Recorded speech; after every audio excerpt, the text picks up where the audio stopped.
So we're here at Umgeni Valley in the KZN Midlands of South Africa, and I'm going to show you various ways of how to abseil or to rappel, as some people call it, how to get down a cliff face as if you've just climbed it on a rock climb, and how to get down these things safely and in an orderly manner.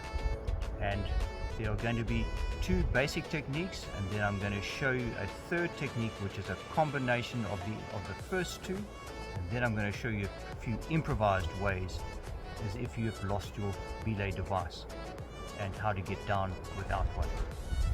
So the first thing you're going to do is that you have to find a suitable anchor point in order to put your rope around, and I'm using 2 bolts here, and there are 2 quick draws onto those bolts, which I'm now going to use as my anchor point to abseil down.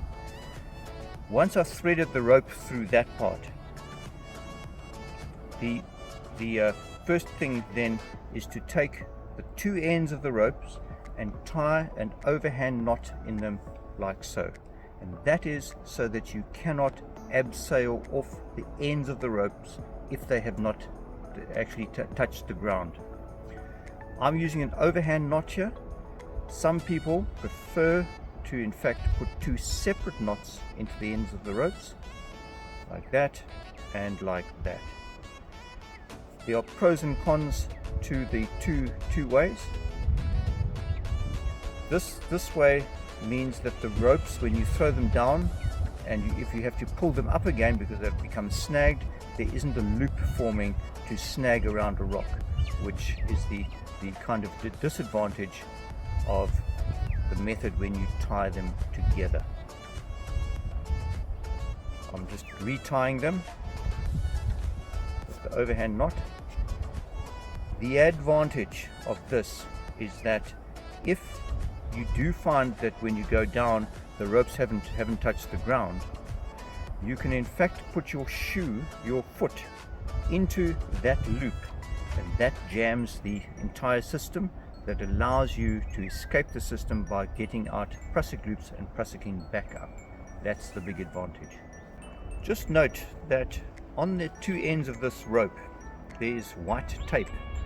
Now I suggest that when you go climbing, and particularly if you're going to do a big route where you might be coming back at night, by putting white tape at the ends of the ropes is a big advantage, that you can see that where the ends are lying. And for instance, after you've thrown the rope and you're abseiling down under your head torch light, you can see these white tags where they're lying and that they are in fact on the ground. You can even go one step further and use a tape which will shine back, that will reflect back, and that is even more advantageous to use. So we've got our overhand knot at the end of the rope here, the 2 ends together with the white tags on them. The rope is on the bolts anchored there, and the next thing I'm going to do is I'm going to take coils in my hand like this, ready to throw it off. When you've got a fair amount of coils in your hand like that, you take it, and you always want to advise anybody who's below there that there is a rope coming down, and remembering that it's sometimes not just a rope, it could be stones are pulled off at the same time. And you will normally shout below and then throw the rope, and then simply feed the rope out evenly, holding both strands until the halfway mark is at the anchor point, and that's how you get your rope down.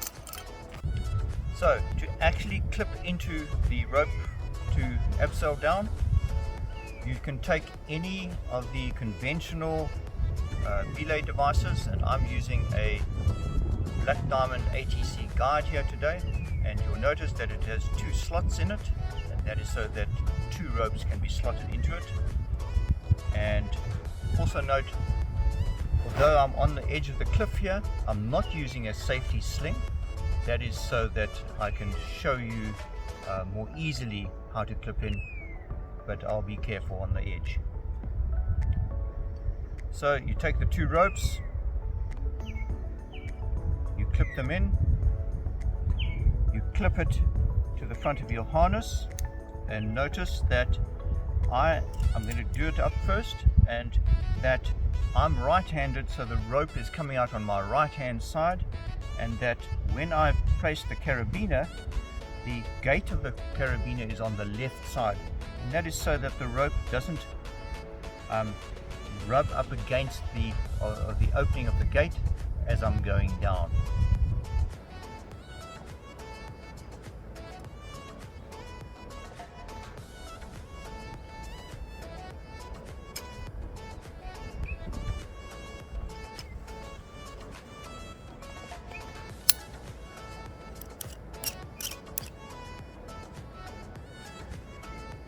We are clipped in here, and I'm leaning back off the edge of the clip.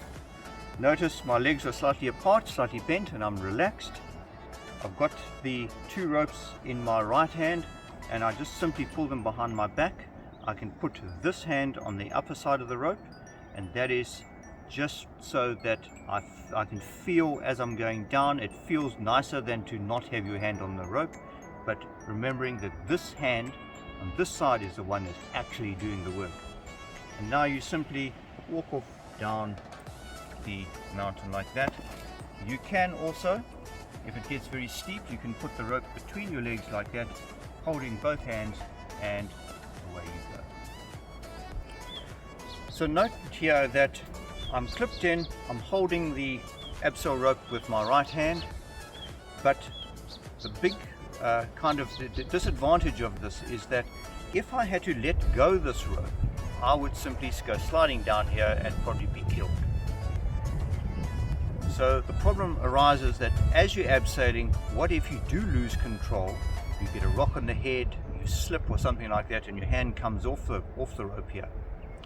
You need a way in order to stop you from hitting the ground. And there are two basic techniques that one can use, and then I'm going to show you the third technique, which is a combination of both the techniques, and is perhaps the best way of doing things. And they all require you to have a prusik loop and an extra carabiner. As I said, you need to be carrying at least one prusik loop like this and an extra carabiner. And perhaps the most basic way of safeguarding yourself is to put the prusik loop above the belay device, and I'm going to use a clem heist knot here, prusik knot, wrap it around, and then pass the knot up through that loop there. And there are other tutorials about how to make all these prusik loops. Take the extra carabiner and you clip it onto the belay loop like so. And when you place a prusik loop like this, or in the other method I'm going to show you, it is also known as a dead man's brake. So I've placed the dead man's brake above the belay device here, and there are pros and cons to whether you're going to place the dead man's brake above or below, which I'll show you shortly. The pro points of this is that when you abseil, you put your hand around the dead man's brake, and you simply keep it in the off position, and it feels very comfortable to go like that way. And I'll just show you what happens that if I lost control and my hand came off here, I would fall like that, and the dead man's brake has saved my life. Going further, the cons about using the dead man's brake above the belay device is that if I were to be hanging on an overhang and I can't put my feet on the rock, and perhaps I've got a heavy rucksack on me, your entire weight then lands on the prusik loop, and it can be very hard to undo it under pressure. If you are in that situation and you can't get this off, one of the main technique of making it release is to do this. You're going to hold this rope like that. You're going to place your hand around the prusik loop, and in one movement you've got to almost do a one-arm pull-up and pull this through and then re-jam it so that this cord becomes loose enough that you can free it like that, make it looser, and then you can start going. But in order to do that, swinging under an overhang 100 meters off the ground with a rucksack on can be very hard to do. The other variation of having a dead man's brake is to place the knot below the belay device, and again there are pros and cons about this. And I suggest that you use a French prusik for this, simply because it uses up more rope in the process. And we'll give it one more loop there, and there's your French prusik. And you take the screw gate carabiner and then you clip it to the leg loop of your harness, and as you go down now it acts as a brake, and you can simply use your other hand to push it down, but if your hand comes off and you lose control, it grabs like that. Note, I said right in the beginning, because I use a French prusik here because it uses up more rope. The big thing here is you mustn't have so much prusik loop here that this cord here starts to bump up against the belay device, because if that happens, there are two problems that can occur. One is that the prusik gets sucked right into the device, and then you've got some real trouble.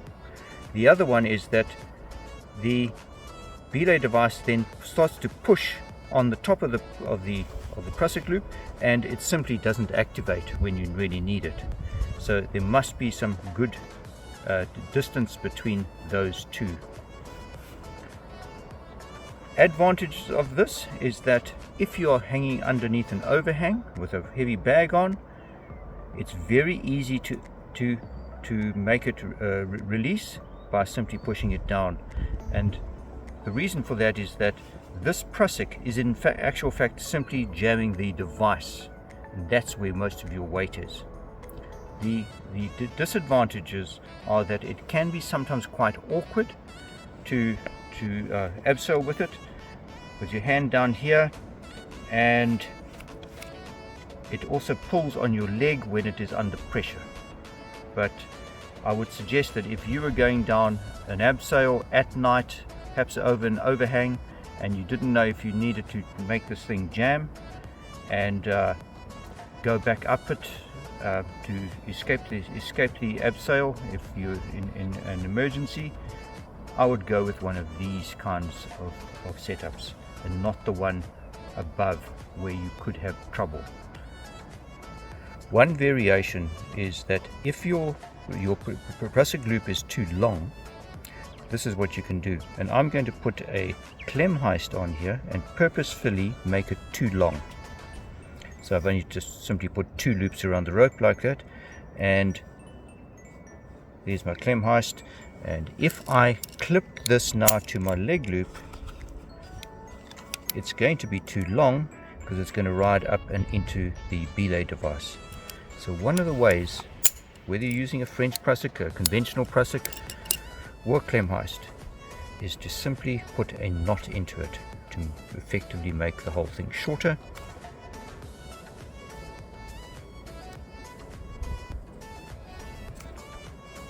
Like so, and then there's a loop forming there, and I can take that and clip that to my harness, and thereby making it all shorter. As I said earlier, I recommend that if you're going to place your dead man's brake below the belay device, then use a French prusik. And here's a very simple way to keep your French prusik from falling off you, particularly if you're stopping at multiple stances on a multi-abseil climb. And this is to simply do the following. Put the prusik loop directly around your your harness like that, form a girth hitch with the knot down here on the harness, and then simply wrap the rope around as in a French prusik, and take a carabiner and then clip that to your harness, and there you have your dead man's brake. Slightly different to what I showed earlier. So the advantage here is that when you get to the bottom of whatever abseil you're on, and you're on a small ledge, you can take it off, you pull it off, but then the prusik can't drop off you, and you're ready to go for the next abseil. Then lastly, there is a technique here that we can take all the pros of the other two systems and place them all into one system. And it requires you to have a personal anchor system like this, or off your harness you can take a 120 centimeter sling and simply put a knot in it, an overhand knot, and you're going to have a carabiner at the end of it. And note that this thing is now clipped to the anchor point, the chains or whatever I'm using, so that I can't fall off. And then you take a screw gate carabiner and you place it away from you. You then take your belay device,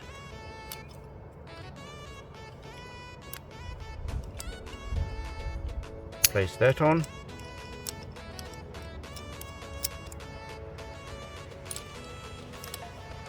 and there's my belay device. It's been extended away from me. And then you take a French prusik or a clem heist, whatever you prefer, or even a classic prusik, and you're going to place it down below your belay device and clip it to the front of your harness. And now I've got enough, I must have enough space like that, and I've got a system here which is very easy to control, and the belay device is away from me. Before I go here, I can unclip myself from the anchor point, and then this extension on the sling or the personal anchor system, it is best to clip it to the rope. And if you've joined two ropes for a very long abseil and you've got a blue rope and a green rope perhaps, you clip it to the side where the knot is to remind you of which side to pull. Clip it like that and release the dead man's brake, and away you go. And this is a very comfortable and very safe way to abseil. One small safety tip here is that if you get to an abseil, and particularly chains that are on a sport route that are slightly over the lip, and we're going to pretend here that I'm in a very dangerous position and I've got to climb, half climb off the climb before my belay device is going to come into action, and I'm just scared of falling down and losing control as I get off the edge. So I'm going to clip in like that in the normal manner. I don't have a prusik loop or anything like that for safety, or even if I do and I'm still scared of losing control as I get off an awkward edge, a very quick and easy way to make sure that you can't hit the ground is to simply do what I've been doing in all these videos this afternoon. In case there was an accident, you would have noticed that there's actually simply a knot in the rope. But once I'm on it, and if I was climbing over the edge and lost control, my hands came off, I would slide down until I simply hit the knot here and I stopped like that. Let's look at a few improvised ways of abseiling. And for instance, you've lost your belay device, and I've certainly done this on a route in Montague in South Africa. Right at the very summit of it, we had 7 or 8 abseils to get down, and I dropped my belay device. Well, you lost a piece of equipment, but it doesn't mean that you can't get off the climb. So that's been thrown away. What are we going to do? The easiest is use a friction hitch, or an Italian hitch, also called a munter hitch, and you treat the two ropes as one, like so. Again, how to make a munter hitch is in other tutorials, and simply clip on and away you go like that, and you can still use a dead man's brake over and above this, or even below it, and you can simply abseil on a munter hitch. In order to make that munter hitch, simply do the following, treating both ropes as if they were one rope. There is the munter hitch, and then you're going to use a nice wide carabiner that can accommodate the munter hitch.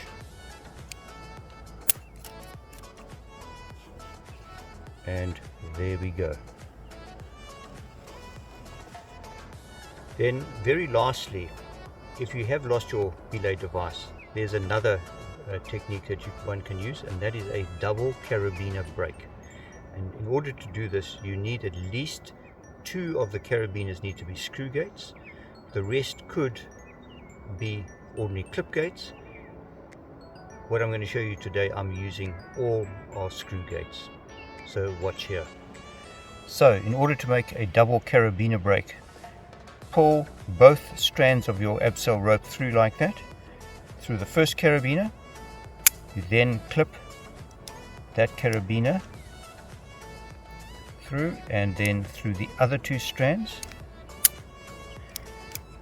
And so you end up with something that looks like that, noting that these 2 strands are on the spine of the carabiner, they're not rubbing over the gate of the carabiner.